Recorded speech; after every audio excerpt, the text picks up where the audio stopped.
rejoindre dans l'entretien de ce dimanche. Nous sommes en direct du studio.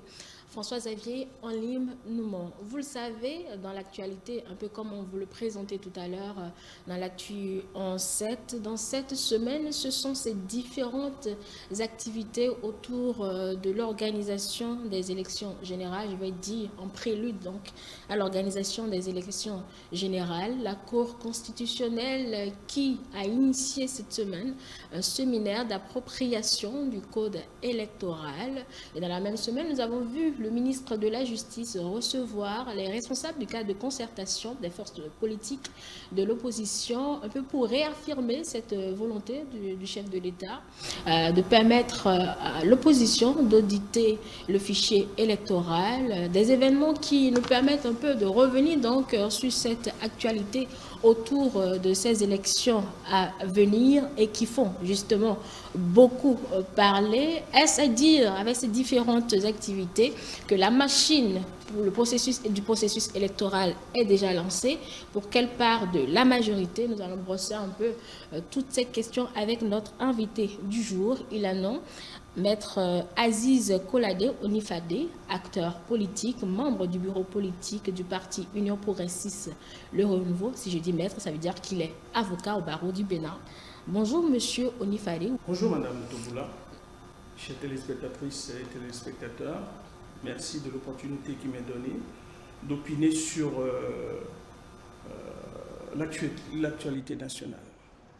Alors, comme je le présentais tout à l'heure, nous revenons sur ce qui se passe en prélude, on va dire, à l'organisation des élections générales. Mais d'abord, permettez-nous faisons d'abord quelques petits points. En tant que membre du bureau politique d'un parti politique représenté au Parlement, donc qui peut, a priori, se voir sur la ligne de départ de cette course qui s'annonce, vous, comment entrevoyez-vous concrètement 2026? Alors, 2026, je voudrais juste vous dire que pour nous, à l'Union Progressiste Le Renouveau, c'est un défi. Un défi à tout égard. Pourquoi c'est un défi? Parce que tout simplement, 2026, ce sont les élections quand même assez charnières. Vous avez 3 élections. Les élections communales, les élections législatives, puis les élections présidentielles. Nous avons commencé déjà à faire un travail. Et ce travail, c'est un travail de structuration de toutes nos bases, à travers l'installation des cellules, des sous-sections et des sections. Je peux dire sur toute l'étendue du territoire, c'est déjà un travail qui est assez énorme et profond. Ensuite, nous avons entamé aussi la formation de tous les animateurs des structures de base. Vous imaginez, dans toutes les communes, c'est pas évident, c'est pas facile, mais c'est un travail assez colossal que nous sommes engagés à effectuer pour asseoir en réalité la base vraiment de l'Union Progressiste Le Renouveau en tant que grand parti sur le territoire national. Vous le revendiquez, vous le dites peut-être à raison à travers bien évidemment ce nombre de députés et également d'élus communaux que vous avez, mais nous sommes à moins d'un an, on va dire, du dépôt des candidatures pour les élections présidentielles. On a attendu, il est vrai, le chef de la majorité fixé comme délai 6 mois minimum pour que le branle-bas se mette en place. Alors, en attendant ces 6 mois, puisque nous sommes encore à quelques mois de ces 6 mois, est-ce que vous discutez déjà au sein de votre parti, Maître Onifade? Alors, si nous devons discuter au sein de notre composition, bien sûr que nous discutons tous les jours. Alors, je peux vous dire déjà que en ce qui concerne la candidature, rien ne presse encore pour l'instant. Nous en sommes à la préparation des élections. Et comme je l'ai dit tout à l'heure, c'est un travail quand même assez énorme. Et nous nous attelons déjà à asseoir une bonne formation, vulgariser, sensibiliser déjà les militants ainsi que tous les citoyens. Parce que déjà, l'objectif, c'est quand même d'informer quand même l'opinion nationale sur tout le travail qui a été effectué ou qui est en train d'être effectué, et surtout aussi toutes les polémiques qui ont lieu sur l'étendue du territoire. Donc, il fallait quand même que nous fassions ce travail déjà en amont.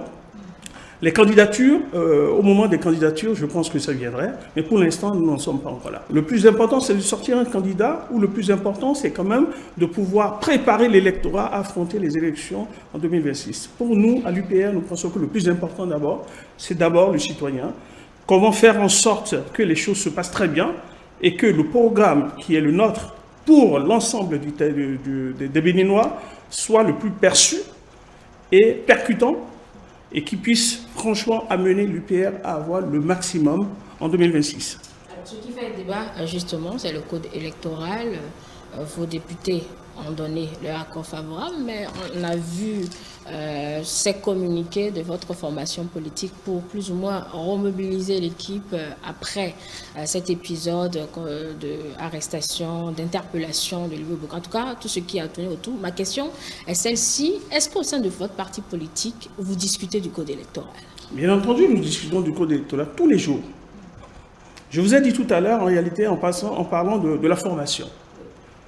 Vous savez, la formation, avant toute chose, c'est d'abord dire à nos militants, c'est quoi le code électoral? Quels sont les changements? Parce que n'oubliez pas que sur place, au niveau de la base, vous avez d'autres partis politiques. Il y en a qui sont des démagogues. Il faut qu'on explique en réalité le pourquoi ce code électoral actuel existe, les avantages, qu'est-ce que ça apporte de plus.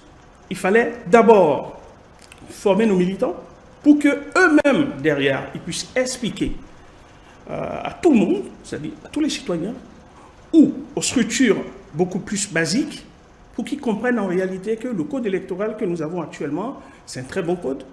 Et c'est ce qu'il faut d'ailleurs, et qu'au-delà de toutes les polémiques, ce qui est le plus important, c'est que nous soyons sereins et que nous puissions expliquer, comprendre et s'imprégner de toutes les dispositions nécessaires pour affronter les joutes électorales. Vous dites qu'il est bon, mais ceux qui sont de l'opposition disent le contraire. Est-ce qu'on n'est pas dans un système où chacun tire le drap de son côté, mais pour quel résultat au finish, Maître Onifade? Madame Togoula, je voudrais vous demander, je vais vous reposer la même question en vous disant, qu'est-ce qui n'est pas bon? En face, qu'est-ce qu'on me dit qui n'est pas bon? Là, vous allez leur poser la question à eux, pas à moi. Je suis conscient, monsieur. Vous les avez déjà reçus. Vous les avez déjà reçus bien avant moi. Donc, je pense que vous avez déjà eu le temps d'avoir des réponses. Moi, je ne veux pas être démagogue. Qu'est-ce qu'on nous reproche aujourd'hui? Ou qu'est-ce qu'on reproche au code électoral aujourd'hui? Le code électoral ne serait pas consensuel. Ce n'est pas vrai. Au contraire, ceux-là qui parlent, qui se disent parti populaire, mais ils ont tout ce qu'il y a de mieux dans ce code pour pouvoir aller aux élections, quelles que ce soit communales, que ce soit législatives, que ce soit présidentielles. Parce que, je donne un exemple, un parti en particulier qui me dit non, nous ne sommes pas d'accord. Pour quelle élection présidentielle? Ils ont 28 la possibilité d'avoir 28 parrainages. Pour ne pas dire ils ont 28 parrainages aujourd'hui. Le code électoral ne les empêche pas. Déjà sur la base de l'article 132 du nouveau code, ils sont sereins. Il n'y a pas de problème. Maintenant, allons au niveau des élections législatives. Puisque ce parti estime être un parti populaire, cela veut dire quoi? Cela veut dire tout simplement qu'ils ont une base et qu'ils sont présents partout sur tout le territoire national. Que dit le législateur? Le législateur nous dit, puisque n'oubliez pas en fait l'esprit du législateur, dont notamment l'esprit de la réforme du système partisan, qui est quand même notre boussole. Et ce système, si vous me permettez, pour que j'explique aux téléspectateurs et à nos citoyens pour qu'ils comprennent en réalité que ce n'est pas sorti de la poche d'un prestidigitateur, mais que c'est bien pensé et c'est conforme à nos réalités. Que dit l'esprit de la réforme du système partisan? Bon, vous avez les vôtres, quand ça dit, vos camarades ont eu le temps d'éclaircir ou de clarifier l'esprit du système partisan. Attention, peut-être qu'ils l'ont expliqué, mais moi je vais vous l'expliquer encore autrement, puisqu'il faut que ce soit factuel. Vous avez 4 lois. Vous avez la charte des partis politiques. Vous avez le code électoral. vous avez la loi sur le financement des partis politiques, vous avez la loi portant sur le statut de l'opposition. Tous ces 4 lois qui sont en réalité un package pour l'esprit, la réforme du système partisan, en réalité, ces 4 lois, quand on s'y réfère, ces 4 lois sont claires. En parlant de la charte des partis politiques, pour être un parti politique, vous devez avoir minimum, ça c'est l'article 16, vous devez avoir au minimum 15 membres fondateurs. Pas commune. Si on parle de 15 collaborateurs, 15 membres fondateurs, excusez-moi, 15 membres fondateurs, ça veut dire que vous aspirez à être un parti national. Et que dit le code électoral? Puisque à chaque fois quand vous parlez de la charte des partis politiques, le code électoral vient s'y référer. La loi portant financement des partis politiques se réfère au code électoral. Le statut aussi de l'opposition se réfère. C'est pour ça, en réalité, j'ai parlé tout à l'heure d'un package, que l'interconnexion qu'il y a entre toutes ces lois. C'est très important, madame. Oui, c'est connu. C'est connu, mais pourquoi le débat revient à chaque fois? Je vais vous expliquer pourquoi. Parce que, en face, nous avons des gens qui sont de mauvaise foi. Excusez-moi. Tout de suite, les gros mots. Non, pas du tout. Non, pas du tout. C'est réel. C'est réel. Ils sont précis dans ce qu'ils demandent. Qu'est-ce qu'ils demandent? Allez-y, dites-moi. Moi, je ne vais pas me faire le porte-parole. Pas du tout, justement. Vous les écoutez sur le terrain. Vous écoutez leurs éléments de langage. Je suis entièrement d'accord avec vous. Mais c'est vous qui venez de me dire que, en fait, ils revendiquent certaines choses. Oui. Et moi, je veux qu'on soit réaliste. Puisque, pour moi, j'attends des questions précises. Et la loi, elle est là. On se réfère à la loi. N'oubliez pas. Nous avons un taux d'analphabétisme qui n'est pas des moindres. Combien de personnes nous suivent? Combien de personnes comprennent réellement la loi? Et c'est pour ça que je vous dis la mauvaise foi. Et ça, c'est un peu dommage. Non, la mauvaise foi, si je dois en pointer vos mots, doit être dans les deux sens. Puisque... Au contraire, nous sommes de bonne foi. Et en face, je vous dis encore une fois, il y a de la mauvaise foi. Pourquoi? Cette loi, on sait lire. Je sais qu'au niveau de l'opposition, vous avez des bons techniciens, de bons juristes, pour ne pas dire d'éminents avocats. En face, on sait de quoi on parle. Nous attendons des débats d'idées sur des questions précises. Mais aujourd'hui, en parlant des 20%, on nous dit non, les 20%, c'est pas possible. Mais attendez, que dit la loi sur la circonscription, une circonscription électorale? Nous en avons 24. Sur chaque circonscription électorale, on dit, mais sur 10 votants, la loi vous dit la possibilité d'avoir 2. Pour un parti qui est populaire, national, vous n'allez pas me dire que dans chaque commune, on ne peut pas, dans chaque circonscription, excusez-moi, on ne peut pas avoir 2. Pourquoi? Parce que n'oubliez pas aussi l'esprit du système. Cet esprit, c'est quoi? On veut éviter qu'il y ait des partis politiques fantaisistes. On veut vraiment qu'on prenne au sérieux la vie de nos concitoyens. Et c'est pour ça qu'aujourd'hui, nous avons réfléchi et nous avons pu mettre en place, ou à travers la représentation nationale, que d'aucuns qualifient de monocolore, mais j'aimerais vous dire que ce n'est pas du tout monocolore, tel qu'on le dit. Mais ceci dit, on va revenir sur la question si vous voulez. Permettez-moi, vous avez évoqué tout à l'heure les 20%. En 2023, nous avons expérimenté 10%. Et on en était qu'à 3.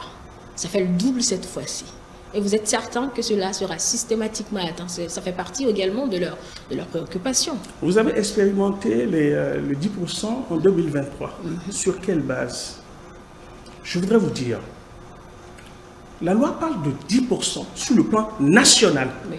Mais encore, je peux dire que ceux-là qui pensent qu'il y a une volonté derrière pour exclure, ce n'est pas vrai. Nous avons parlé de 20%. Et si toutefois vous n'avez pas ces 20%, si vous dites que vous êtes un parti populaire, ça veut dire que sur l'étendue du territoire, au moins, ayez 10%. Et ces 10% vous permettraient de revenir et aller éventuellement à un accord de coalition parlementaire et pour pouvoir s'entendre à tout le moins pour être éligible, c'est-à-dire revenir dans la circonscription électorale et s'entendre avec les autres partis, bien entendu, pour faire les 20%.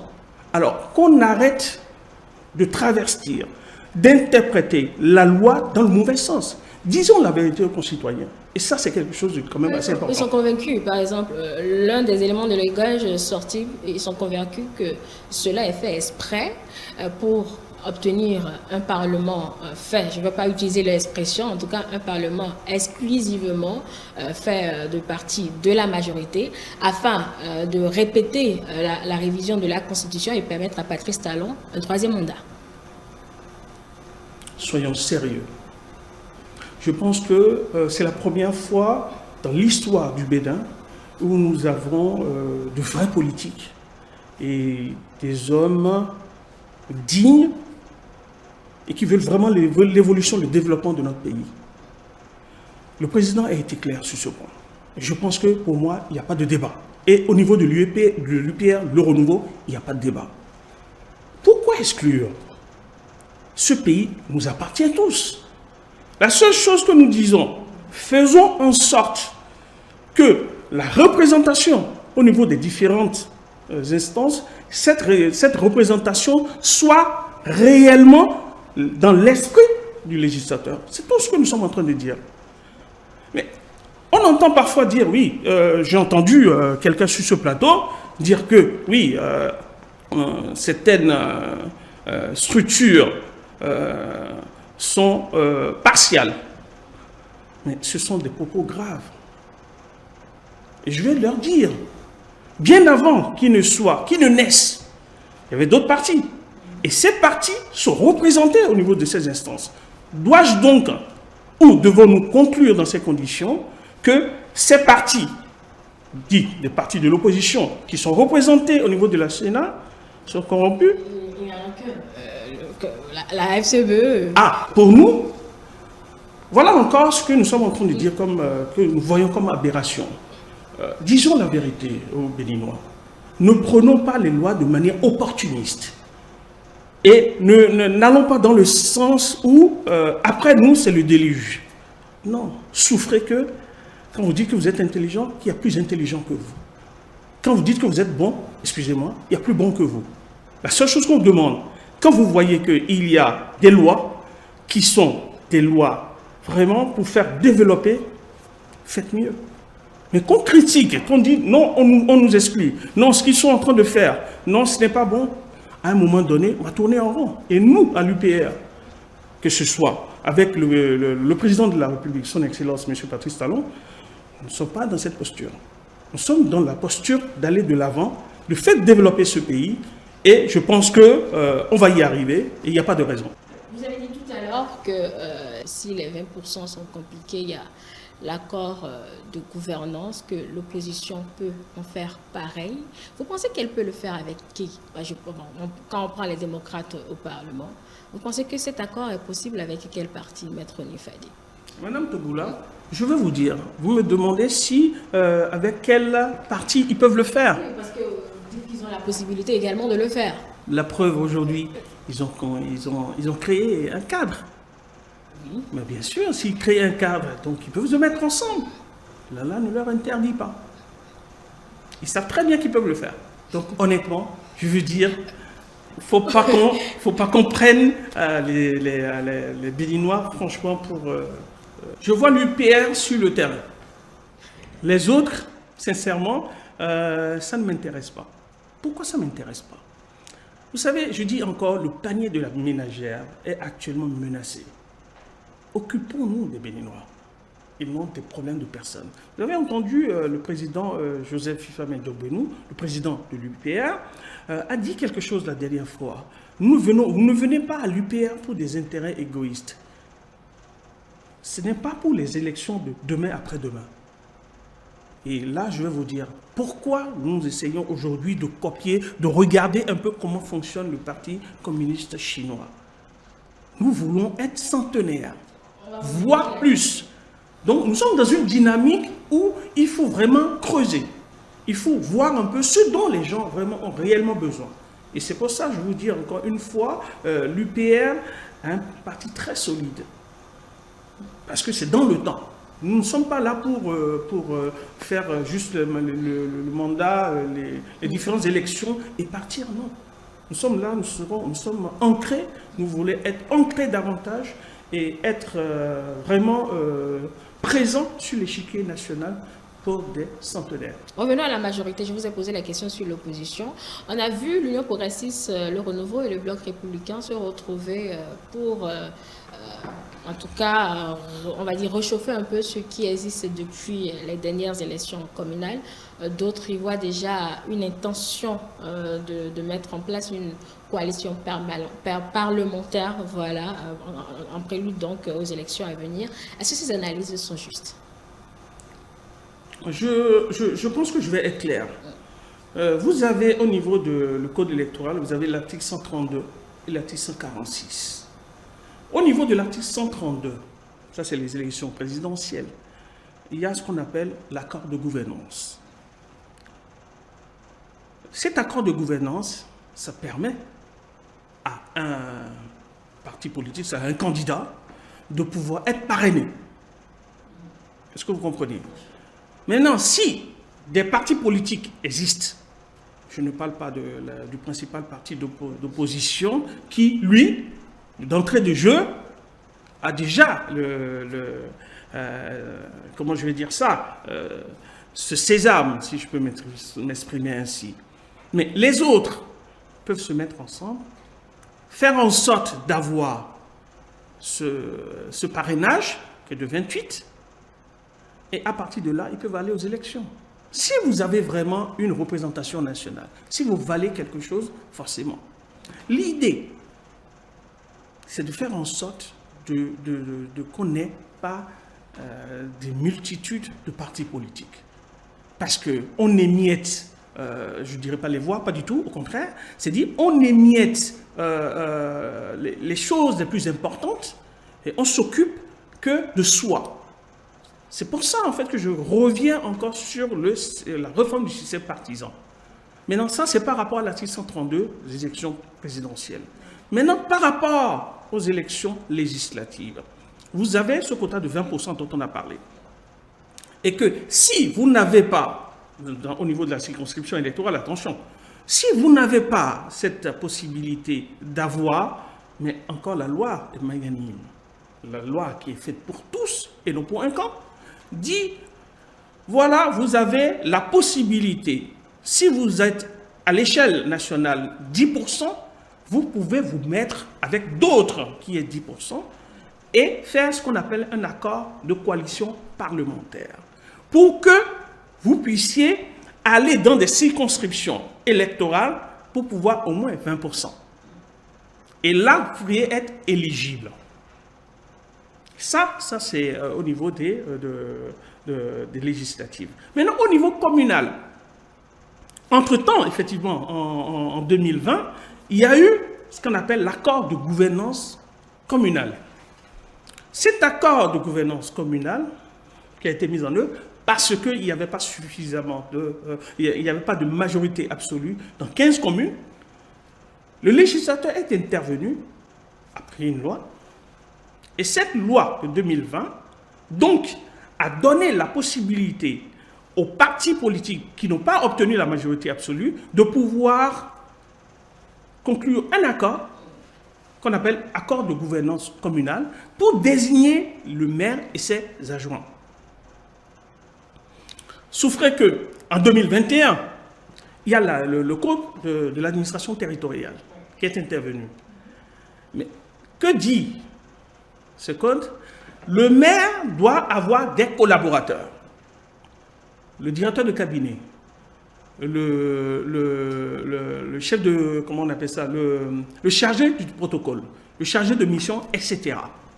Mais c'était quoi la difficulté? C'était pour ces structures, ou non, excusez-moi, pour ces mairies qui sont arrivées en tête à désigner des maires issus de cette coalition, de cet accord. Moi, par exemple, UP, je donne un exemple. Moi, maire UP, j'ai été désigné parce que BR et UP se sont entendus pour désigner et le maire et et les adjoints, pour que je puisse nommer les collaborateurs, je dois forcément tenir compte des autres partis, de l'autre parti en fait. Je ne peux pas, ce sera indécent pour ne pas dire, ce ne sera pas normal que je nomme des collaborateurs qui soient issus uniquement que de l'UPR.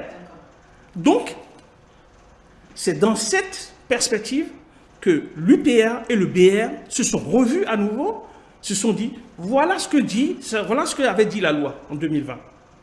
Maintenant, voilà ce que dit la loi sur la décentralisation, sur l'administration territoriale. Il faudrait qu'on puisse trouver un accord. Donc, c'est la continuité de l'accord de 2020 qui a amené à réfléchir sur ce nouvel accord pour désigner les collaborateurs du maire. C'était tout. Donc, vous n'avez pas fait d'accord de coalition parlementaire? Non, pas du tout. Pourquoi vous voulez qu'on nous fassions un accord de coalition parlementaire? C'est vous qui le brandissez. C'est vous qui le brandissez comme alternative au 20%. Ah non, pas du tout. Ça, c'est le législateur. Attention, ce n'est pas l'UPR. C'est le législateur qui le dit. C'est la majorité qui a voté le code, Maître Onifali. Quand je dis vous, donc c'est la majorité, c'est vous qui le brandissez. La majorité, ce n'est pas moi qui ai dit de ne pas venir aux élections.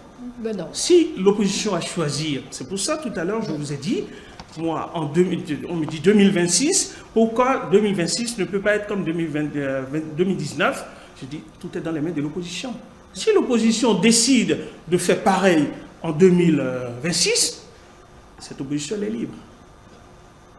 Donc, souffrez que nous irons aux élections. Et si on va aux élections, excusez-moi de dire que les absents souffrent. Donc, pour vous, il n'y a pas d'exclusion dans ce code électoral. Mais par contre, l'opposition est sur le terrain. Vous réagissez très peu. Je ne sais pas si je vais dire à leur provocation. En tout cas, vous réagissez très peu à ce qu'ils font, Maître Onifali. Quand je dis vous, c'est les partis politiques de la majorité. L'opposition est sur le terrain, mais vous... on ne sait pas où vous êtes concrètement dans toute cette contestation du code électoral. L'UPR, le renouveau, c'est un parti très structuré. Tout à l'heure, avant qu'on débute notre émission, je vous ai dit il y a des cellules dormantes au niveau de l'UPR. Ça veut dire quoi? Ça veut dire qu'il y a pas mal de cadres qui réfléchissent tout le temps. Et nous ne sommes pas dans la réponse du tic au tac. Nous répondons peu ou prou aux provocations ou aux élucubrations en fait de l'adversaire. Nous n'en sommes pas là. Nous pensons à quoi? Nous pensons comment faire en sorte de faire vivre au mieux les Béninois, de proposer quelque chose de plus concret et non de faire du surplace. Et surtout dans la continuité de ce que nous avons démarré avec le président de la République depuis 2016. Là, il y a un cas de concertation dit des forces politiques de l'opposition qui... Vous avez certainement lu ces chantiers d'action à quelques, je vais dire, mois de ces échéances. Est-ce que vous n'avez pas l'impression que nous acheminons, c'est une question, un peu vers les épisodes de 2019? Si 2026 doit être comme 2019, tout est dans les mains de l'opposition. Pourquoi vous tout de suite envoyez... Je vais dire la balle. Vous ne vous reprochez rien, c'est ça? Ce n'est pas une question de balle, c'est une réalité. Pourquoi? 2019, qui a contesté? Qui n'était pas d'accord? Qui a, pour ne pas dire, semé des troubles, ou tout ce que vous voulez dire, qui l'a fait? Ce n'est pas la mouvance, ce n'est pas l'UPR, c'est l'opposition. Mais je vais vous dire, la preuve, vous parlez d'un cadre tout à l'heure. Je suis d'accord, ce n'est pas la première fois, il y a un cadre. Ça existait déjà. Donc, on me dirait, oui, certains sont partis en exil. C'est pour ça, en fait, que ça n'existe plus. Et aujourd'hui, on crée un autre cadre. Souffrez que déjà, ce cadre qu'on vient de créer, qui ne regroupe pas l'ensemble des partis de l'opposition, puisque au sein de ce cadre, il y a même des exclusions. Excusez-moi de vous dire. Vous créez un cadre, vous excluez des gens. Ils sont convaincus qu'ils n'excluent personne. Excusez-moi. Le cadre, il est ouvert, disent-ils. Merci, disent-ils. Mais je vais vous dire, si c'est vraiment un cadre, comme on le dit, des forces politiques de l'opposition, je pense que tous doivent s'y retrouver. Puisque, tel que à les entendre, ils subissent la même chose. Donc c'est pour vous dire tout simplement qu'il faut qu'on arrête. de s'amuser avec l'avenir d'un pays. On parle de cadre de concertation pour revenir sur ce mot. Mais souffrez que en novembre 2023, ils ont rencontré le président de la République. Et quand ils ont rencontré le président de la République sur l'audit, soi-disant. On va revenir sur l'élément de l'audit tout à l'heure. Mais ils ont rencontré le président de la République. Et le président de la République, en tant que bon père de famille, leur a dit, écoutez, il n'y a pas de problème. Vous n'êtes pas d'accord, c'est votre droit le plus absolu. Vous voulez auditer, venez. Vous êtes autorisés. Est-ce qu'ils l'ont fait depuis? Non. Et comme par hasard, c'est en cours. Le cadre qui est créé, ce cadre n'a rien fait depuis 2023. Et soudainement, il se réveille. Il vient d'être créé, Maître Onifali. Non, mais, le cadre vient d'être créé. Non, mais attends, oui, mais il y avait un cadre avant. Bon, un front, oui. En tout cas, c'est un creuset de l'opposition, oui. Ça n'a rien donné parce que les principaux acteurs ou leaders se sont retrouvés dans des situations que vous connaissez que très bien. Ricky Amadougou, Joël Aïvor, etc. Vous voulez me dire que c'est seulement Ricky Amadougou et Aïvor qui font? Et il y a également les exilés dans tout ça. Lesquels? En 2023. En 2023, attention. Ricky Amadougou et consorts dont vous me parlez. Non, le cadre a été créé en 2022. D'accord. Donc, je pense bien la ils ont rencontré le président de la République fin 2023. Donc, ce sont les mêmes. Bon, aujourd'hui, vous me trouvez l'alibi selon lequel, non, ce n'est pas nous, c'est les autres. Je ne vous donne aucun alibi, moi je... Non, mais moi je vous dis, si c'est éventuellement leur manière de justifier le fait qu'il y a un cadre qui a été créé et qu'il y a un autre qui soit créé, il faut qu'on arrête. Il faut qu'on arrête. Pensons au développement du Bénin. Pensons au bien-être de la population. Le panier de la ménagère, pensons-y. Et non faire des calculs politiques qui, en réalité, ne servent que des intérêts purement égoïstes. Bon, là, ils sont dans leur contestation, ils sont convaincus de cette exclusion, Maître Onifali. Pourquoi aussi la majorité ne peut pas les écouter et voir dans la mesure du possible ce qui a lieu de faire? Parce que quand on parle de paix, c'est de part et d'autre aussi. Mais attendez, je veux vous dire, quand on dit la majorité ne les écoute pas, mais nous ne faisons que les écouter. J'ai commencé par parler tout à l'heure, au début de cette émission, je vous ai dit, allons sur les débats d'idées. Vous n'êtes pas d'accord. Par rapport à quoi? Vous êtes exclus. Dites-nous pourquoi vous êtes exclus. Maintenant, ce code électoral, je vais vous dire, Madame Togoula, ce code électoral, je peux même aller jusqu'à vous dire que ça a été fait sur mesure pour eux. C'est-à-dire? Oui. Si, je vous dis que ça a été fait même sur mesure, sinon, si on voulait, on était dans la logique d'une exclusion, il n'y aura pas 28 députés, ou 28 parrainages. On peut aller dire 29, ou mettre ça, éventuellement, comme ils disent, une représentation monocolore. On peut mettre ça à 25, on peut mettre ça à 21. Pourquoi ça n'a pas été fait? C'est parce que quelque part, on pense à nous tous, on ne pense pas qu'à nous. Vous comprenez un peu la logique? Donc du coup, nous attendons les débats d'idées, point par point, et je peux vous dire que nous sommes tout à fait prêts pour répondre point par point, et un débat, même devant un débat en direct, nous sommes tout à fait disposés pour ça. Alors c'est dans ce contexte de contestation que la Sénat a organisé son séminaire d'appropriation du code électoral cette semaine. C'était la Cour constitutionnelle avec tous ses membres pour comprendre les différents recoins de ce test électoral à appliquer en 2026. Certains maîtres Onifali ne comprennent pas cette démarche de la Cour. Pour moi, c'est une surprise cette question. Pourquoi? Pour la simple et unique raison que la Cour constitutionnelle, qui est compétente en matière de contentieux électoral, que ce soit pour les élections législatives et présidentielles, je ne parle pas des communales, puisque c'est du ressort de la Cour suprême.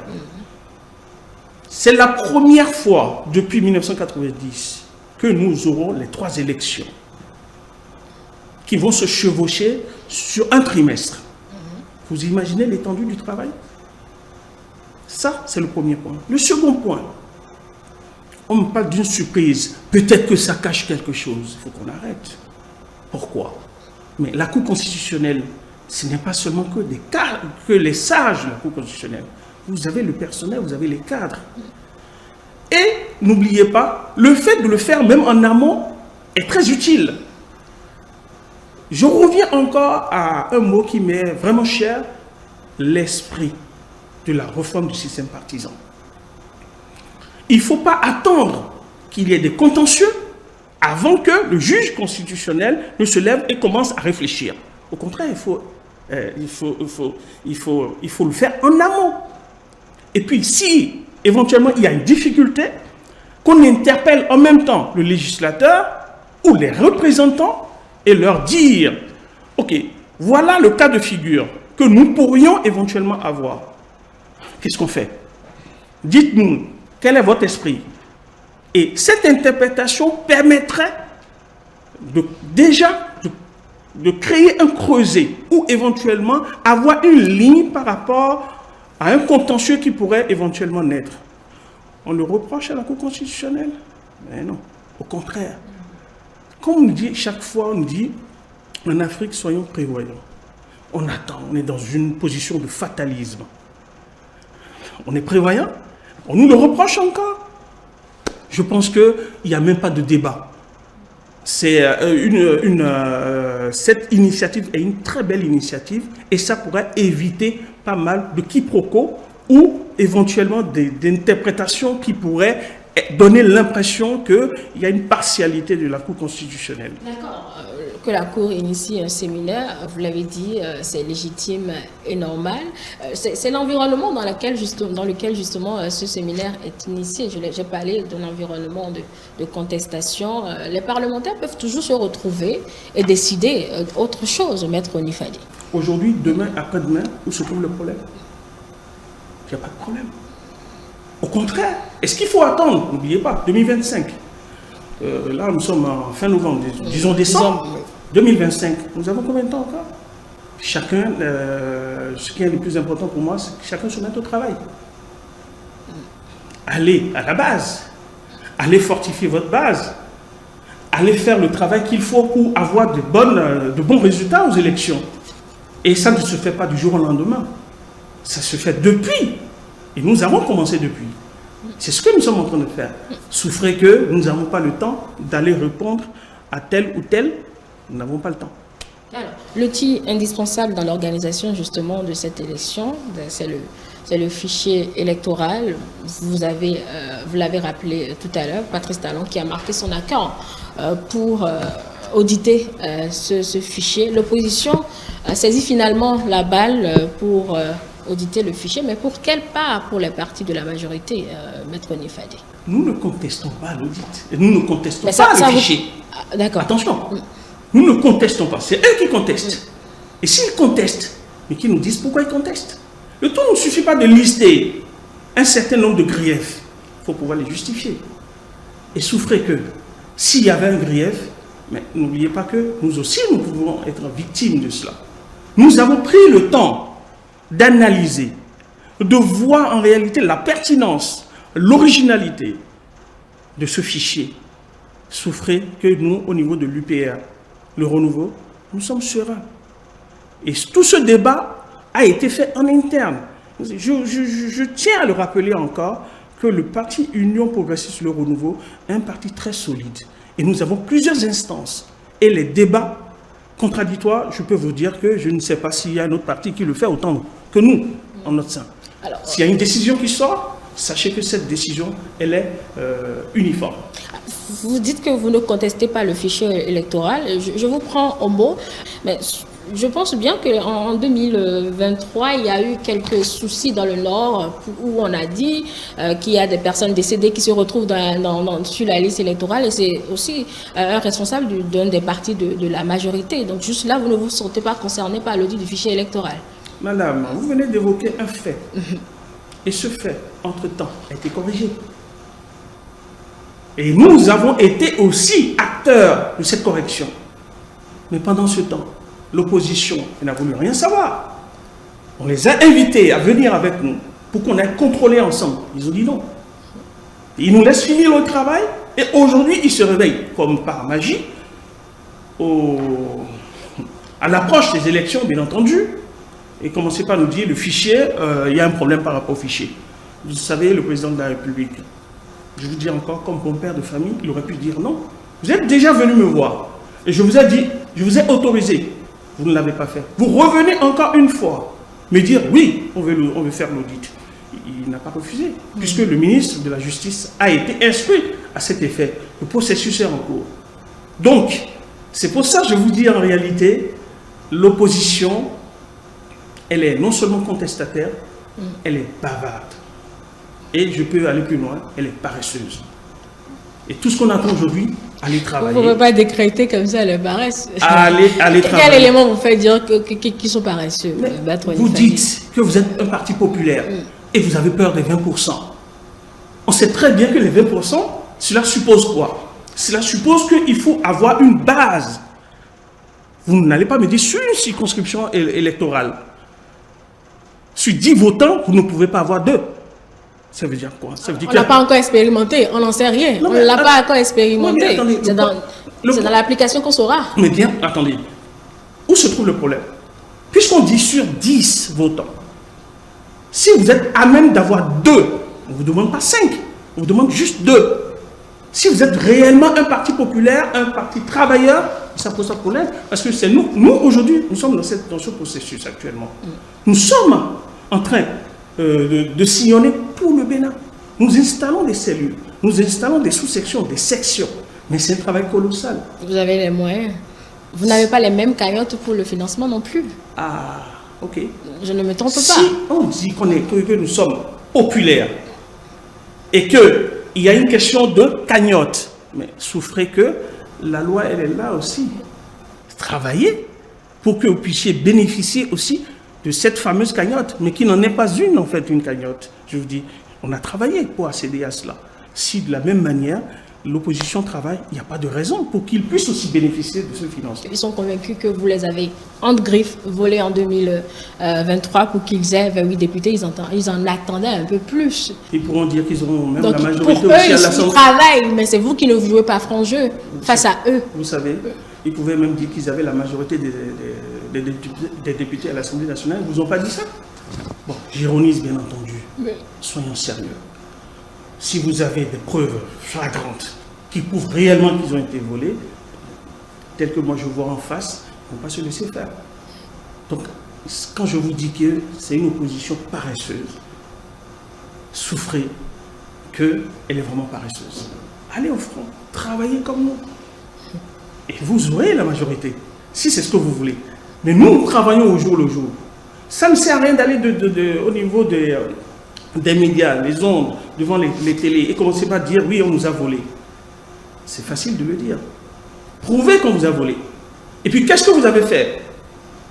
Et en même temps, je vais aller plus loin pour dire accuser, c'est tellement facile. Mettez-vous à l'œuvre. Tout ce qu'on vous demande aujourd'hui à l'opposition, c'est de se mettre à l'œuvre et non de rester dans sa position de victime. Ça sert à rien. Vous la laissez donc faire l'audit du fichier électoral. Vous faites entièrement confiance. Nous faisons absolument confiance au gouvernement. Et je pense que s'il y a une faille, on les laisse découvrir cette faille. Parce que n'oubliez pas aussi, s'il y a réellement une faille, ça nous arrange aussi. Parce que quelque part, on peut être aussi victime de cela. Donc, nous, on l'a déjà fait. À eux aussi de le faire. J'espère qu'ils iront loin. Parce que je voudrais quand même prendre l'opinion nationale à témoin, que j'espère qu'ils iront réellement faire l'audit, parce que nous n'attendons que ça. On va suivre l'évolution, puisque cette semaine, ce n'était que la prise de contact avec le ministre de la Justice. Ils ont déposé une note sur comment ils vont faire cet audit. On va suivre un peu la suite. Alors, ce camp de concertation dont nous parlons, de l'opposition justement, veut restaurer la démocratie au Bénin, maître Onifade. Ouais. Alors, la démocratie béninoise pour l'opposition est complètement en alerte à travers des arrestations par-ci et par-là, des exilés par-ci et par-là. Vous, est-ce que vous vous retrouvez dans ces éléments? Vous avez évoqué plusieurs choses. Vous parlez des arrestations. Des arrestations de qui? Parce que, je vais vous dire, et j'ai déjà eu l'occasion de le dire, et il faut le dire à nos concitoyens. Si vous êtes un homme, une personnalité, et si vous êtes un citoyen lambda, la loi s'applique à tout le monde. Ceux dont vous parlez, des exilés, c'est dans quel cadre ils ont été poursuivis? Est-ce qu'ils ont été poursuivis ex-qualité de, ou bien ils ont été poursuivis en tant que citoyens? Et je vais aller plus loin. On voit généralement le mal de l'autre côté. Mais je peux vous dire que même au sein de la mouvance, il y a des personnes qui sont poursuivies. Ça, on n'en parle pas. Mais par contre, c'est de l'autre côté, on se dit, oui, nous sommes visés. Oui, vous êtes visés. Vous avez dit pourquoi vous êtes visés? La loi, elle est applicable pour tous. Et tous les hommes sont égaux devant la loi. Maintenant, après, on en fait au cas par cas, parce que tout simplement, il y a une connotation purement politique. Il faut qu'on arrête. Si un ministre, ou je donne un exemple, d'une personnalité commet un crime, vous voulez dire parce que c'est une personnalité qui ne va pas être punie? Non, au contraire, il va être puni avec la dernière des rigueurs. Et ça encore, il faut remercier le président de la République, qui a dit tolérance zéro. Maintenant, après, qu'est-ce qu'on en fait? Si tel est tel, on se dit, parce qu'il est de l'opposition, il y a un acharnement. Mais de l'autre côté, au niveau de la mouvance, qu'est-ce que nous allons dire? Acharnement contre la mouvance? Il faut qu'on arrête. Donc pour vous, la démocratie béninoise n'a aucun problème? Quand on me dit que la démocratie au Bénin a un problème, non. La démocratie au Bénin n'a pas un problème. Nous sommes rentrés nous avons quitté les ténèbres pour rentrer dans la lumière. Ça veut dire quoi? Au jour d'aujourd'hui, je vous exhorte à quitter nos 4 carrés du Bénin. Allez à l'extérieur. Et là, vous saurez qu'en réalité, le Bénin a fait un bond, mais énorme. Ça n'a pas commencé par 2016 non plus, Maître Onifade. Ah si. Ça n'a pas commencé en 2016. Ah si, ah si. Ah. Je mets au défi. Quelqu'un me dit le contraire. Sur le plan infrastructurel, je ne parle pas de ça même. Même ça, c'est encore un autre point. Mais je peux vous dire que le blason, l'image du Bénin, à l'international aujourd'hui, je vous assure qu'on n'a jamais eu ça. Mais c'est à quel prix? Il y a une rigueur. Il faut discipliner. Je suis désolé. Aujourd'hui, si vous êtes amené à un poste, à occuper un poste politique, il y a plus, vous devez savoir que si vous ne respectez pas le pourquoi vous êtes là-bas, sauf que vous soyez puni. Peu importe si vous êtes un homme politique ou pas. Maintenant, aujourd'hui, on me dit oui, parce que le Bénin, c'est aujourd'hui, j'entends même dictature. Vous savez ce que c'est que la dictature? Non, moi je ne dirais pas que nous sommes en dictature. Nous sommes dans un nouveau changement, et ce changement, comme le dit la rupture, ça veut dire que tout ce qui se passait avant et qui ternissait l'image du Bénin, aujourd'hui n'existe plus. Alors, permettez-moi d'insister quelque peu sur cette question de la démocratie, Maître Onifade. On a lu le rapport de l'indice Mo Ibrahim. C'est vrai, le Bénin, en matière de bonne gouvernance, on va dire stagne, mais ne régresse pas tout le monde, mais sur certains éléments, sur justement cette question de liberté d'expression et de démocratie, il y a eu un petit recul, Maître. Est-ce que tous ces éléments ne viennent pas conforter justement à cette question de la démocratie béninoise? Je veux vous dire, qu'avait dit le président de la République, son Excellence, M. Patrice Talon? Il a dit, lui ne cherche pas à avoir une popularité avec ses réformes. Ce sont des réformes profondes. Souffrez que les réformes profondes n'ont jamais donné, comment je vais dire, le sourire aux gens. Et je pense que c'est d'abord le Bénin. D'abord le Bénin. Et encore le Bénin. D'accord. Mais les fondements de la démocratie restent la liberté d'expression, sauf si je me trompe, Maître Onifade. Qui a été enfermé pour ça, pour n'avoir pas eu le privilège de parler librement. Quand vous avez la liberté d'expression, c'est tout à fait le droit le plus absolu. Mais les responsabilités aussi vont avec. Vous savez, vous avez la liberté de dire, Monsieur Onifade, disons, vous êtes quelqu'un d'ignoble. Vous avez le droit de le dire. Mais en même temps, là où s'arrête votre droit, commence aussi le mien. J'ai le droit de dire aussi que vous n'avez pas le droit, je vous assigne en justice pour diffamation. Vous n'allez pas me dire que vous n'avez pas la liberté d'expression. Mais bien sûr que vous l'avez. Mais sauf que vous avez empiété sur mon droit à moi, souffrez que je puisse saisir la juridiction compétente pour vous dire. Vous avez le droit de dire, mais en même temps, vous avez le droit aussi, le devoir d'assumer ce que vous dites.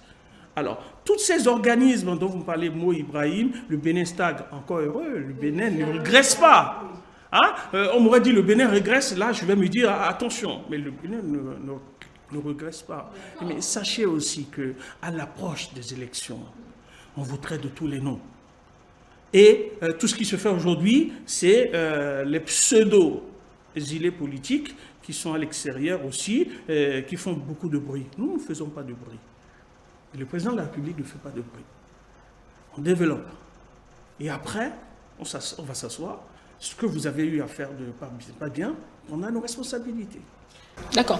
Vous êtes convaincu du contraire, mais ils vous opposeront, Maître Onivale, cette réaction du groupe de travail de l'ONU qui parle de détention arbitraire. Quid de ces décisions ou de ces demandes de groupe de travail, alors que vous êtes convaincu que la démocratie n'a aucun problème? Au niveau de l'ONU, ceux qui ont travaillé, ce sont des experts.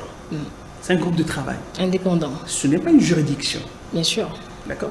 Ils ont donné un avis, ou des avis, ou des recommandations par rapport à ce qu'ils ont comme élément. Le Bénin n'est pas obligé de suivre.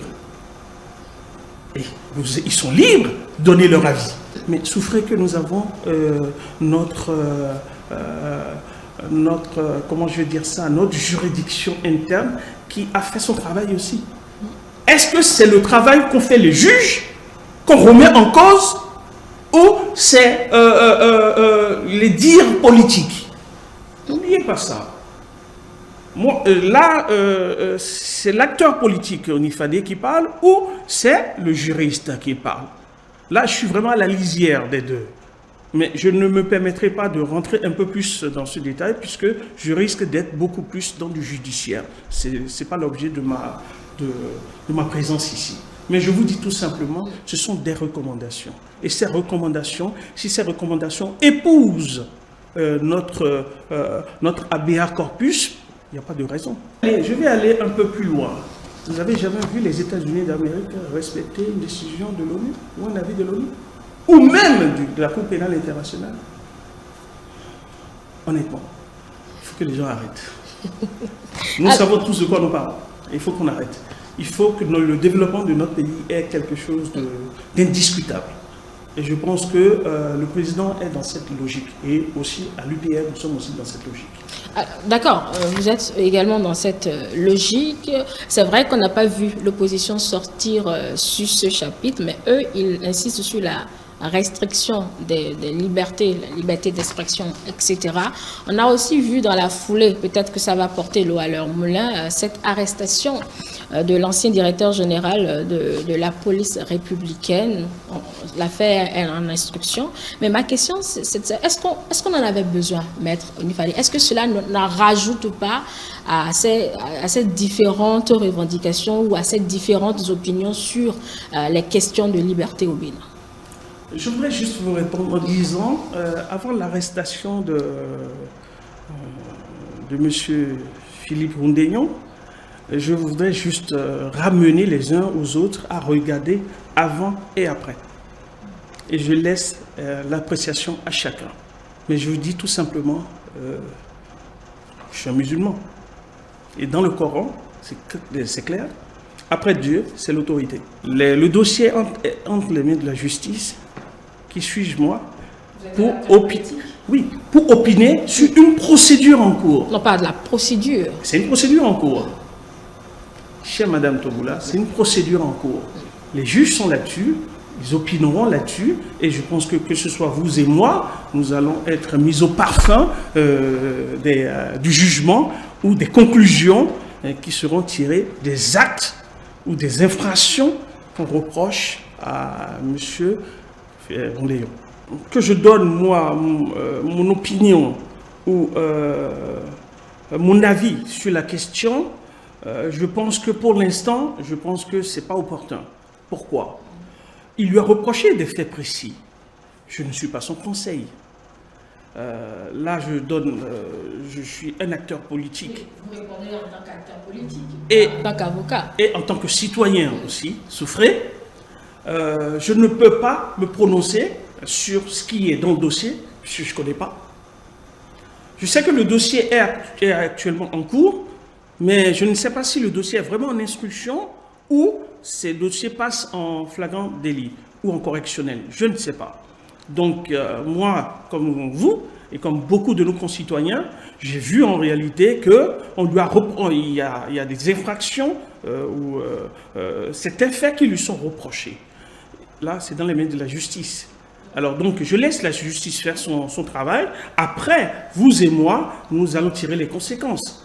Parce que je suis un peu mal placé pour me mettre dans la peau du juge ou du procureur spécial qui est le poursuivant dans ce dossier. Oui, ce n'est pas l'exercice que je vous demande non plus, Maître Onifade. Est-ce que, au vu des éléments sur lesquels il s'est prononcé et que cette arrestation vient, quand on fait un peu la jonction de tous ces éléments, il n'y a pas une intention derrière? Il y a un déyon avant, il y a un déyon après. Je laisse chacun de nous tirer cette... Ça veut dire quoi? Ça veut dire que... Suivre. Oh, je sais que vous me suivez très bien. Maintenant, vous voulez me faire dire ce que je ne sais pas. Mais je vous dis en tant qu'acteur et en tant que simple citoyen et suivant un peu les réseaux sociaux, on a vu ce qui a été dit. Et je dis bien,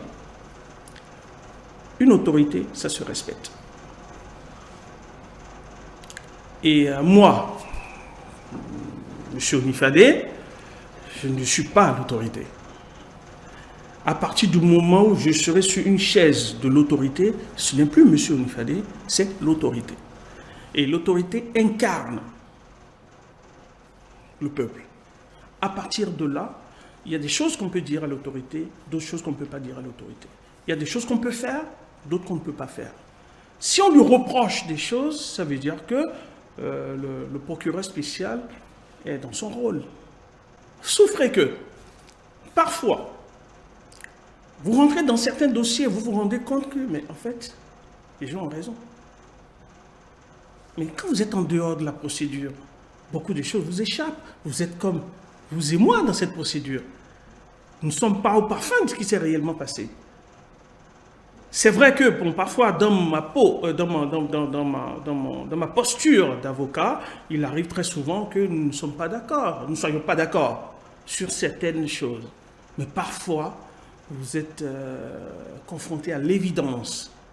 Et que très souvent, comme on nous dit dans notre profession, notre premier ennemi d'abord, c'est d'abord le client. Ça ne veut pas dire que c'est notre adversaire, pas du tout. Mais ils ne disent pas forcément tout. Vous comprenez? Et c'est quand vous rentrez dans les procédures, vous vous rendez compte que, ah, attention, ben, c'est parce que ce n'est pas la réalité. Dans le cas d'espèce, encore une fois, je ne maîtrise pas ce dossier. J'entends, j'ai entendu, j'ai lu, j'ai appris aussi à travers les réseaux sociaux ce qui a été dit, ce qui est reproché à M. Ndéyon, sans plus. Mais encore une fois, je suis un peu mal placé pour donner moi mon avis personnel sur ce dossier qui est actuellement dans les mains de la justice. Et je sais, j'en suis convaincu, vu déjà la position des mauvaises langues, je dirais que oui, il y a trop d'arrestations au Bénin, il y a trop d'arbitraire. Oui, vous savez, c'est facile à dire. Mais je voudrais vous ramener avant 2016. Il n'y en avait pas. On veut me dire qu'il n'y avait pas d'exilés. Encore que, dans le cas d'espèce, est-ce qu'on peut réellement parler d'exilés? Je ne me permettrai pas de vous dire que je parlerai d'exilés. Vous utiliseriez quel terme alors pour désigner ceux qui sont hors du Bénin, Maître Onifade? Écoutez, s'il y a des gens qui ont choisi de ne pas faire face à la justice et qui ont choisi de partir, ça c'est autre chose. Maintenant, encore une fois, c'est des dossiers, j'entends comme vous et moi, c'est des dossiers, on me dit oui, je suis... Parce que c'est facile d'aller dans ces pays occidentaux, de commencer par dire, attendez, hein, chez moi, je suis persécuté. On essaie de voir, on essaie d'habiller le dossier et montrer un aspect beaucoup plus de victimes et non de prévenus. C'est pour ça que je vous disais tout à l'heure aussi qu'il y en avait avant. Mais ce que je vais dire, de part et d'autre. Mais je vous parle à partir de 2016, puisque c'est pour ça que nous sommes là. À partir de 2016, c'est vrai qu'il y a des gens qui n'ont pas voulu faire face à la justice et qui ont préféré partir. Mais souffrez que ces personnes, qui sont les seules à savoir pourquoi ils sont en train de se prétendre être exilés politiques. Oui, c'est la remise en cause de l'impartialité justement de la justice, comme raison. L'impartialité de la justice, je vais vous dire que dans tout pays, à travers toutes les juridictions du monde, on vous dirait la même chose. J'ai eu la chance d'être dans ces pays et je vois les gens venir. Et pour avoir un droit d'asile, ou avoir comment je vais vous dire ça, comment je vais dire... Prenez votre temps, vous allez trouver. Pardon? Prenez votre temps. Je vais le dire, pour avoir le statut d'apatride. Qu'est-ce que les gens ne sont pas prêts à dire? Les gens vous disent non, j'ai été violé, je suis persécuté par ma famille, on a voulu me faire, on a voulu m'ensorceler. On entend de tout. On entend de tout. Mais je peux vous dire que c'est après, vous essayez de voir qui dit la vérité, qui ment, etc. Mais qu'est-ce qu'on ne va pas faire? À un moment donné, je lui dis, ça c'est vrai, que quand on se met dans la peau d'un avocat et que vous êtes en face de certaines situations, nous sommes humains. Mais je peux vous dire que il y a l'avocat, il y a l'humain. Il y a des dossiers que moi je gère et que après j'essaye de rester un peu en dehors. Je me dis, attendez, il faut que je sois assez détaché. Mais ça ne veut pas dire que je ne reste pas humain. Je peux compatir en tant qu'humain et ne pas compatir en tant qu'avocat. Maintenant, par rapport, revenons sur ce dossier, je pense que c'est un dossier, comme je le dis, dont je ne maîtrise pas les tenants et les aboutissants. Donc, donner, moi, mon point de vue purement technique, je pense que je vais, au risque d'enfreindre une loi, dire quoi que ce soit. Nous allons évoluer puisque nous sommes en train d'égrener pratiquement les dernières minutes de ces échanges. Vous avez fait allusion tout à l'heure à cette activité que l'Union progressiste Le Renouveau a eu. Vous avez reçu, je vais dire, une délégation du Parti communiste chinois. Alors, quel modèle peut tirer l'Union progressiste Le Renouveau justement de cette expérience du Parti communiste chinois? D'entrée de jeu, je veux d'abord situer les choses. Faisons attention à ce que disent les médias occidentaux. Ah, le Parti communiste, ce sont les Chinois, et les Chinois sont ci, sont ça. Attention, nous ne sommes pas dans cette posture. On s'est dit, le Parti communiste chinois a une idéologie de socialisme moderne de la nouvelle ère. C'est ce qu'ils ont dit, et c'est ce qu'ils sont en train de faire. Parce qu'à la base, quand vous regardez l'URSS de l'époque, le socialisme est parti de là-bas pour aller en Chine. Je ne veux pas refaire l'histoire, mais c'est pour vous dire en fait qu'ils ont commencé par ce communisme. Ils ont mué, ils l'ont adapté au contexte actuel. Donc ils sont aujourd'hui dans une économie de marché socialiste. Nous, à l'UPR, nous avons une idéologie de social-démocratie. Nous avons des similitudes, nous avons des points communs. Au-delà de ça, c'est-à-dire, je voudrais que vous compreniez d'où nous sommes partis pour aujourd'hui avoir cette proximité avec le Parti communiste. Donc, ce n'est pas quelque chose qui a été créé du jour au lendemain. Je vais aller plus loin encore pour vous dire, quand vous regardez comment le Parti communiste chinois fonctionne, nous avons les structures à la base de plus de 5 millions. Pour 1,3 milliard ou 400 millions d'habitants. Nous, aujourd'hui, à l'UPR, nous avons 5 000. nous aspirons aussi à être centenaires. Ça veut dire quoi? Regardez ce qui se passe ailleurs. Comment ils sont arrivés à être à ce niveau aujourd'hui, structurer ce parti, et ce parti vit aujourd'hui. C'est ça ce que nous recherchons. Et mieux encore, regardez avec le Parti communiste chinois comment ils ont hissé la Chine aujourd'hui en matière de développement économique, social, infrastructurel, et j'en passe. Contrairement à ce que l'on peut penser, mais ils ont su adapter leur politique sur le marché international, sur le marché mondial, sur l'échiquier international. C'est ce que nous voulons aujourd'hui. Et je vais aller plus loin aussi, pour dire, contrairement à ce qu'on pense, le Parti communiste chinois n'est pas un parti unique. Le Parti communiste chinois n'est pas il n'y a pas que ce seul parti qui existe en Chine. Il y a 8 autres partis. Oui, vous venez de dire, c'est à ça que nous pensons? Non, je demande si il n'y a que vous qui voyez ça comme ça. Pas du tout. Allez vous renseigner.